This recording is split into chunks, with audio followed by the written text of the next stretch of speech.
Bonjour à tous, vous êtes sur la chaîne Réussir et Manager. Je propose des vidéos pour les managers expérimentés cherchant à affiner leurs compétences ou un novice cherchant à maîtriser les bases. Je partage avec vous mes 24 années d'expérience et d'expérimentation, humblement. Je vous parle aujourd'hui de savoir comment mener une réunion efficace. Et si vous restez jusqu'à la fin, il y a un petit bonus avec des astuces qui feront la différence. Merci de me laisser un commentaire, vous abonner et activer la cloche pour être averti des prochaines vidéos. On est parti.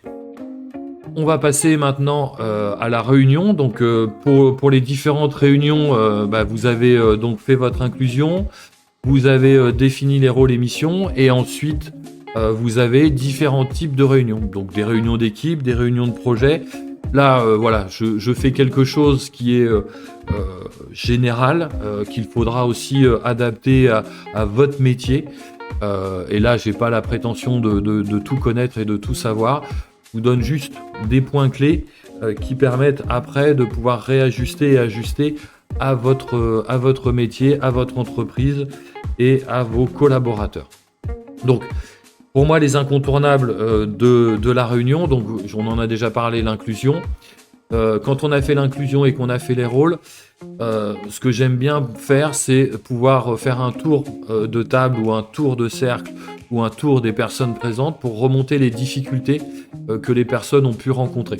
C'est important, en tant que manager, on est là aussi et on est là surtout pour améliorer la vie et accompagner nos collaborateurs, soit dans leur montée en compétences, soit les aider pour réaliser leur travail. Et c'est le rôle du manager de pouvoir accompagner leurs équipes à tout niveau de l'organisation.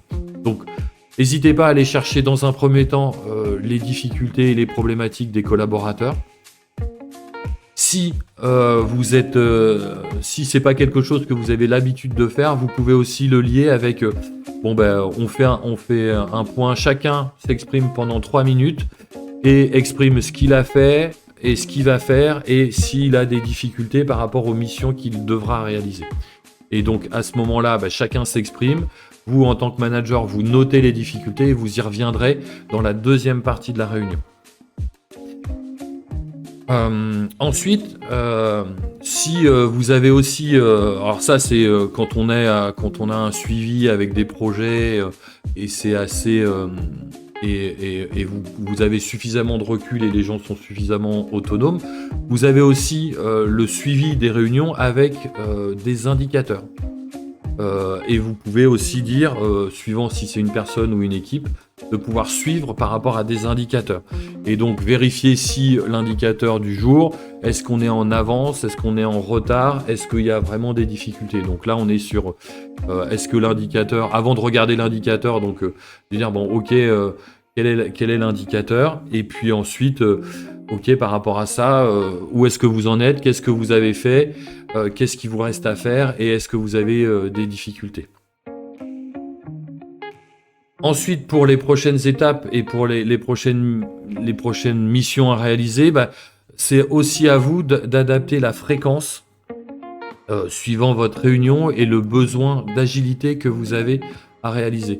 Les réunions, ils peuvent avoir lieu pour la semaine prochaine ou pour le lendemain. Donc les prochaines étapes et les missions, c'est plutôt, on va dire, pour des chefs de projet ou des ingénieurs, où vous avez un fréquentiel toutes les semaines. Par contre, si on est sur des tâches à réaliser qui demandent à ce que ce soit réalisé le jour même ou le lendemain, on est plutôt sur des réunions qui sont journalières.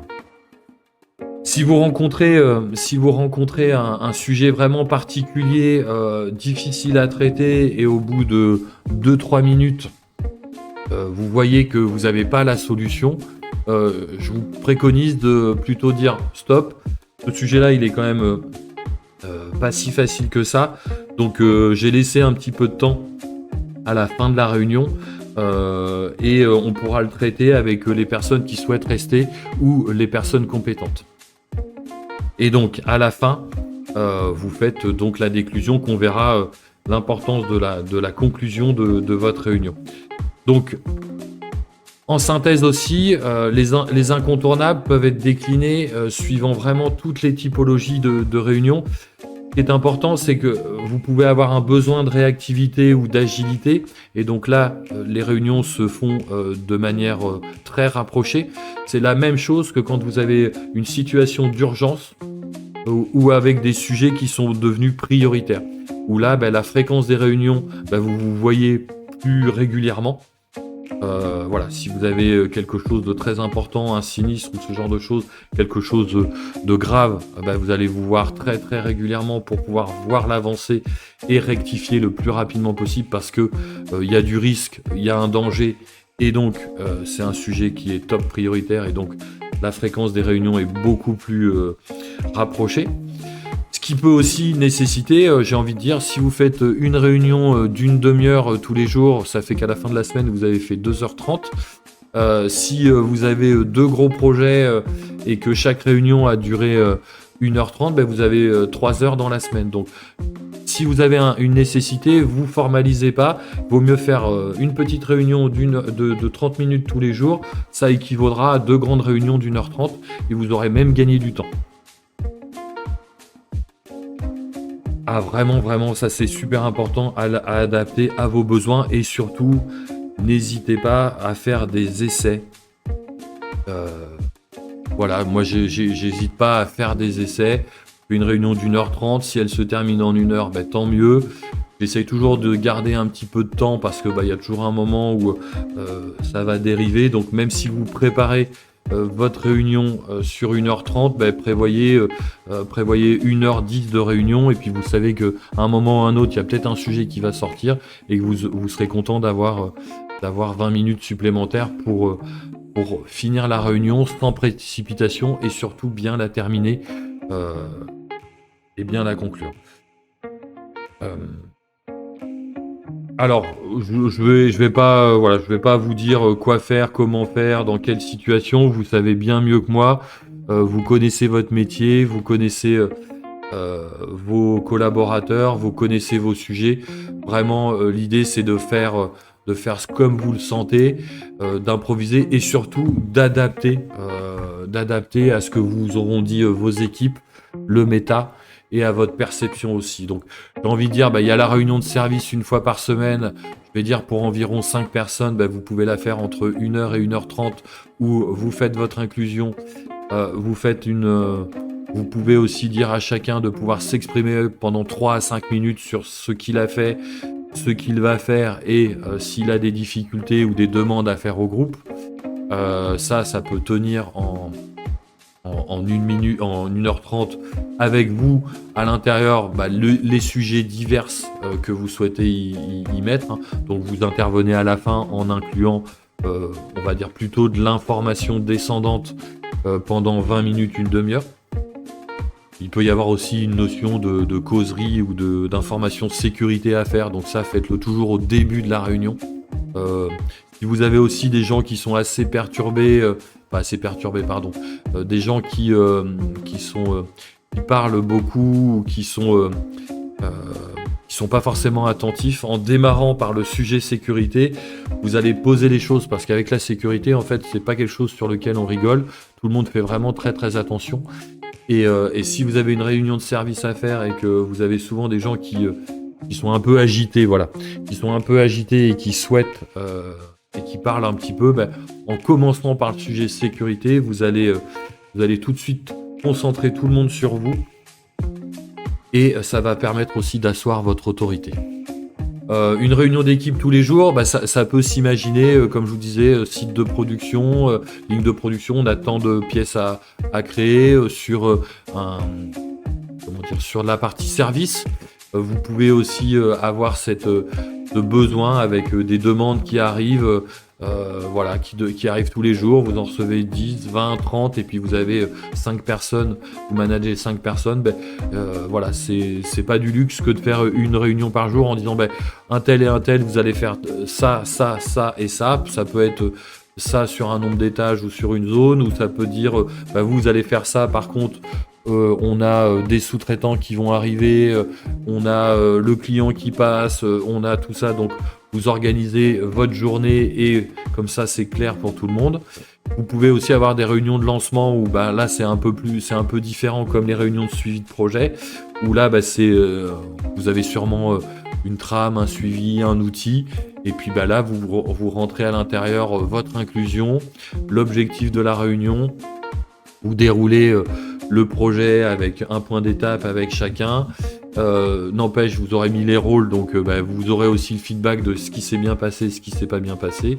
Et à la fin, à la conclusion, bah, tout le monde repart. Est-ce que c'est clair pour tout le monde? Est-ce qu'il y a encore des questions ou des interrogations? Est-ce qu'il y a des sujets qu'on n'a pas soulevés? Voilà, vous repartez en ayant mis tout le monde au courant des tâches de chacun et aussi en ayant validé que tout le monde était OK. On se revoit dans une semaine, dans 15 jours, dans un mois et je reste à votre disposition si des difficultés entre-temps apparaissaient. Alors, on arrive vers la fin de la réunion. La fin de la réunion, c'est aussi, voire le plus important, parce que c'est ce qui déterminera la suite et qui vous mettra dans les bonnes conditions. Donc j'ai appelé ça la déclusion, hein. Mais aujourd'hui, c'est vraiment important de garder ce temps. J'ai vu aussi bien trop de réunions. Ah bah tiens, il est je sais pas, 15h, 16h. J'ai ma prochaine call, j'ai ma prochaine réunion. On fait pas la conclusion. Chacun repart de son côté et puis vous restez tout seul sans savoir vraiment ce qui a été décidé. Donc c'est pour ça que le timekeeper, 10 minutes avant, il vous alerte. Vous devez conclure pour demander au scribe ou au pouce-décision de faire la synthèse des actions et vous pouvez réajuster ainsi que les participants sur OK, voilà tous les points qu'on a notés, voilà les délais et voilà les personnes qui vont s'en charger. Pour si vous êtes sur une réunion avec sur une ligne de production ou sur une partie service, vous pouvez aussi demander à chacune des personnes qui étaient présentes à la réunion de vous redire ce qu'ils ont à faire pour la journée, pour être sûr que, entre guillemets, le travail que vous leur avez confié, ils l'ont bien entendu. Et ça permet aussi pour eux et pour vous surtout de vous assurer que chacun sait ce qu'il a à faire. Ça permettra aussi, lorsque vous referez la réunion le lendemain, de se dire « Ah, il fallait que j'écoute, parce que là, j'ai pas tout écouté, et si mon chef m'a donné des consignes, il faut quand même que je sois vigilant. » Demandez aussi le retour du méta, son feedback par rapport à la réunion, et les options aussi qu'il propose. C'est bien de dire ce qu'il ne va pas, mais surtout, ce qui est vraiment important, c'est quoi les options. Qu'est-ce que tu proposes et qu'est-ce qu'on pourrait mettre en place pour la prochaine réunion pour que celle-ci se déroule mieux. Et puis, il partage aussi tout ce qu'il a vu lors de la réunion. Ça peut être quelqu'un qui n'a pas parlé, comme je vous ai déjà dit. Et lors de la réunion, vous pouvez aussi redéfinir l'ordre du jour de la prochaine réunion, la date. Vous pouvez aussi faire ce qu'on appelle un rôti. C'est noter la réunion de 1 à 5 pour dire par rapport au temps investi, est-ce que c'est pas bien et j'ai perdu mon temps, donc ça peut être 0. Hein, et vous utilisez votre main, vous pouvez utiliser votre main, le 1, le 2, le 3, le 4, le 5. Et 5, ça a été une réunion productive et je suis très satisfait de cette réunion. Et donc, n'hésitez pas non plus à la fin, quand vous faites ce qu'on appelle un rôti, de pouvoir dire, ok, vous avez mis 3, mais qu'est-ce qui te permettrait de mettre 5 ? Pour récolter encore de l'information sur comment je pourrais améliorer l'animation, comment je pourrais améliorer l'ordre du jour. Voilà un petit peu la fin de la réunion. Et puis remercier aussi tous les participants pour leur participation. Comme je vous ai dit, vous êtes allés chercher tout le monde s'est exprimé. Donc c'est aussi les autres qui n'avaient pas de rôle particulier, merci pour leur liberté d'expression, pour ce qui a été et ce qui n'a pas été ou ce qui ne va pas. Le rôle du manager, c'est aussi de récolter les problématiques pour regarder comment les traiter. C'est ce que je vous avais dit. Alors, je vous avais aussi promis des bonus pour faire un petit peu la différence par rapport à des managers lambda. Alors le premier bonus que je voulais partager avec vous, c'est que si vous avez une réunion récurrente que vous avez mis en place, que l'ordre du jour est toujours le même, que vous avez animé avec les missions déléguées toujours de la même manière, si c'est une réunion d'équipe, je peux vous certifier que au bout de 2 ou 3 mois, vous pouvez confier ce rôle d'animation à une des personnes de votre équipe. Et l'idéal, c'est de pouvoir faire un planning tournant sur les différents rôles que je vous ai exprimés, donc animateur, timekeeper, pouce décision, méta, pour que chacun apporte sa sensibilité, sa façon d'animer, sa façon de pousser à la décision et son feedback par rapport au méta. Donc c'est super important. Ça veut dire aussi que demain, vous n'êtes pas là, alors je vais dire, vous êtes en congé ou vous avez un impératif, une urgence. Vous savez que la réunion elle est tenue, vous savez que vous aurez un compte rendu où au moins il y aura des décisions. Les gens se seront vus et donc auront continué à assurer ce lien. Et entre guillemets, vous aurez pratiquement plus rien à faire, sauf à contribuer à récolter leurs difficultés, à les aider à pouvoir atteindre leurs objectifs, à atteindre vos objectifs. Vous disiez aussi, c'est bien de récolter les problématiques, mais quand on récolte les problématiques, en fait, naturellement, on a une tendance à aller chercher le pourquoi. Et le pourquoi est une mauvaise question. Une mauvaise question parce que le pourquoi amène une justification. Le pourquoi amène une justification parce que la personne en face se sent obligée de justifier. Si la personne se sent obligée de justifier, en fait, c'est qu'elle se sent d'une certaine manière un petit peu agressée, en faute.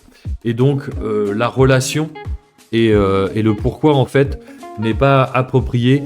Si vous voulez récolter les problèmes, aider vos collaborateurs, les fidéliser et puis pouvoir travailler avec eux main dans la main pour élever ce niveau de confiance avec eux, il faut éviter le mot pourquoi qui amène toujours une réticence et une justification.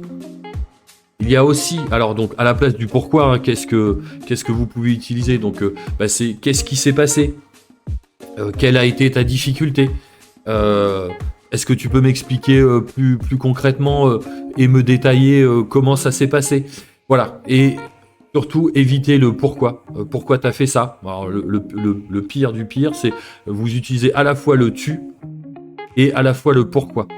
Voilà. Et alors, il y a aussi autre chose que l'on voit aussi en communication non violente, mais qui est aussi importante, c'est qu'on dit toujours que le tu. Alors, il y a le pourquoi tu n'y arrives pas, mais tu n'y arrives pas, pourtant c'est simple. Ou qu'est-ce que tu as fait? Voilà. Et donc, essayer de gommer. Alors, je sais que c'est pas facile, parce que on a ces automatismes et malheureusement, on a été formé.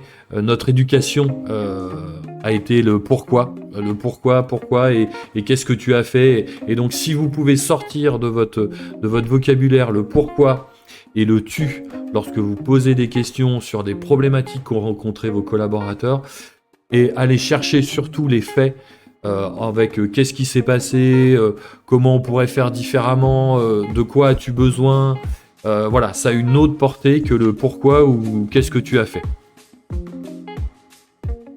Donc voilà, on était sur comment mener une réunion efficace. J'espère que voilà, ça vous a apporté un éclairage un petit peu différent. J'espère que ça vous a donné des clés pour essayer des choses et pour expérimenter des choses. Donc n'hésitez pas dans les commentaires si vous avez apprécié cette vidéo à m'indiquer ce que vous avez le plus apprécié. N'hésitez pas non plus à partager quels sont les sujets ou les thématiques que vous souhaiteriez que j'aborde. Je pourrais regarder si à la fois dans mon passé j'ai pu avoir ce type de problème et vous partager, si vous êtes nombreux, des solutions ou des astuces qui ont marché pour moi et qu'il faudra bien sûr adapter à votre contexte, à votre entreprise et à vos collaborateurs. Je ne prétends pas tout savoir, mais voilà, je souhaite partager avec vous les longues années où voilà, j'ai pu faire avec ma sensibilité, ma façon de faire. N'hésitez pas non plus à vous abonner, à mettre un petit pouce bleu, c'est hyper important pour m'encourager à vous proposer du contenu, à activer la cloche, comme ça vous serez averti de la mise en ligne d'une vidéo. En tout cas, merci beaucoup de m'avoir écouté. Je vous dis à bientôt sur Réussir et Manager. Ciao, bye.